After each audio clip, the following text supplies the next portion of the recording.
Бүгінгі тыңдайтын ертегілерің Мақта қыз бен мысық. Баяғыда мақта қыз болыпты. Мақта қыз үй жинап жүріп, бір мүйіз тауып алады да мысығын шақырады. Мысық келмейді. Қыз, келмесең келме, деп мүйізді өзі жеп қояды. Жеп болған соң мысық келіп, неге шақырдың, деп сұрайды. Мақта қыз айтпайды. Сонан соң мысық, ендеше қатығыңды төгем, дейді. Мақта қыз, мен құйрығыңды кесіп аламын, дейді. Мысық қатығын төгеді. Мақта қыз мысықтың құйрығын кесіп алады. Мысық, апа, құйрығымды берші, дейді. Мақта қыз, менің қатығымды төле, дейді. Мысық сиырға барады. Сиыр, маған қатық берші, дейді. Сиыр, менің қарным ашып тұр, маған жапырақ әкеліп берші, дейді.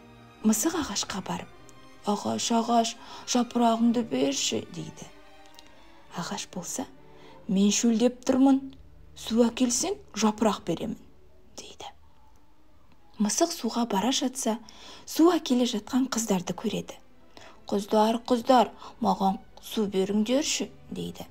Қыздар оған, бізге сағыз әкеп берсең, біз саған су береміз, дейді.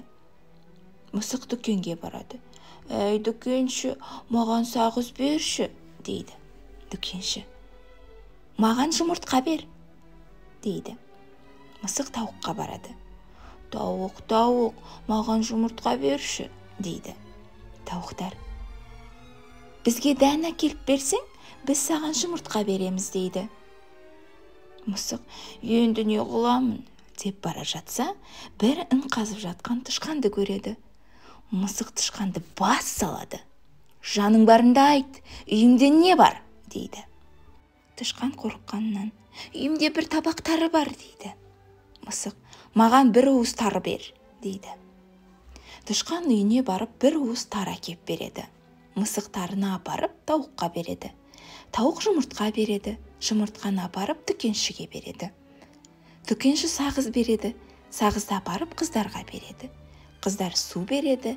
Суды апарып ағашқа береді. Ағаш жапырақ береді. Жапырақты алып сиырға береді. Сиыр қатық береді. Қатықты апарып мақта қызға береді.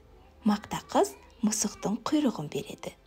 Сөйтіп екеуі достасып, достықтары мәңгілікке ұласыпты.